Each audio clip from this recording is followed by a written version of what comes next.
Hello friends, आज हम पढ़ेंगे प्राच्य और पाश्चात्य विवाद।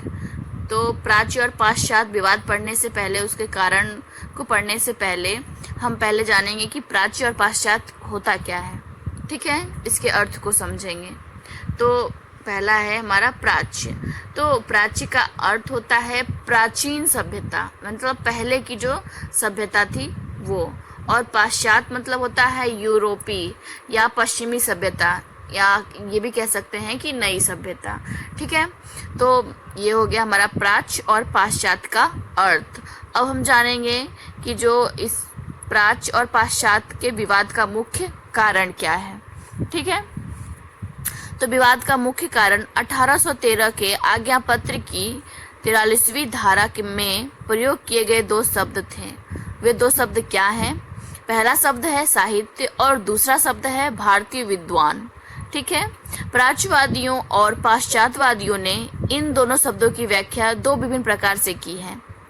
इस व्याख्या पर प्रकाश डालते हुए डॉक्टर श्रीधर नाथ मुखोपाध्याय ने लिखा है, प्राच्यवादियों का कहना था कि इस धारा के साहित्य शब्द के अंतर्गत आते हैं केवल अरबी और सांस्कृतिक साहित्य, एवं भारतीय विद्वान का अर्थ है इन दोनों भाषाओं में से किसी एक भाषा का भारतीय विद्वान।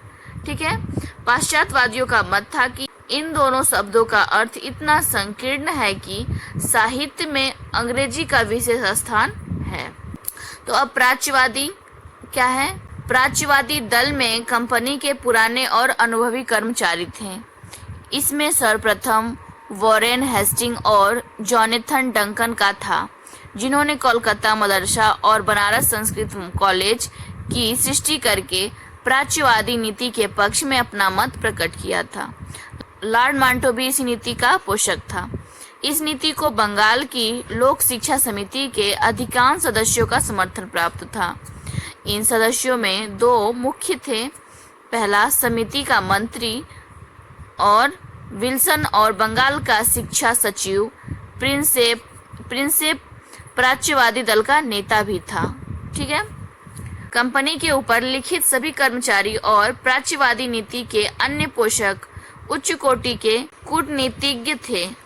उनकी धारणा थी कि भारतीयों को विभाजित कर ही उन पर शासन किया जा सकता है, अतः वे इस देश के निवासियों को अरबी, फारसी और संस्कृत पर आधारित शिक्षा प्रदान करके विभिन्न धर्मों और जातियों में विभाजित रखना चाहते। विल्सन इस बात का घोर विरोधी था कि भारतीय अंग्रेजी शिक्षा प्राप्त करके उसके देशवासियों के समान करने का दावा करे।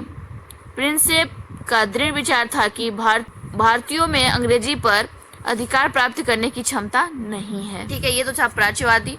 अब पाश्चात्यवादी के बारे में हम लोग जानते हैं।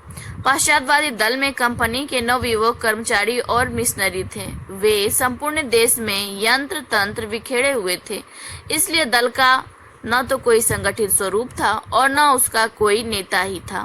फिर भी उन्होंने प्राच्यवादी की नीति का जमकर विरोध किया। उन्होंने यह विचार प्रकट किया कि प्राच्य शिक्षा प्रणाली मरणासन्न अवस्था को प्राप्त कर चुकी है और उसे पुनर्जीवन प्रदान करना मानव प्रयास के से बाहर की बात है। इसके अतिरिक्त उन्होंने यह घोषणा की कि अरबी, फारसी और संस्कृत के साहित्य में पुरातन और निरर्थक विचारों के सिवा किसी प्रकार का उपयोगी ज्ञान नहीं मिलता।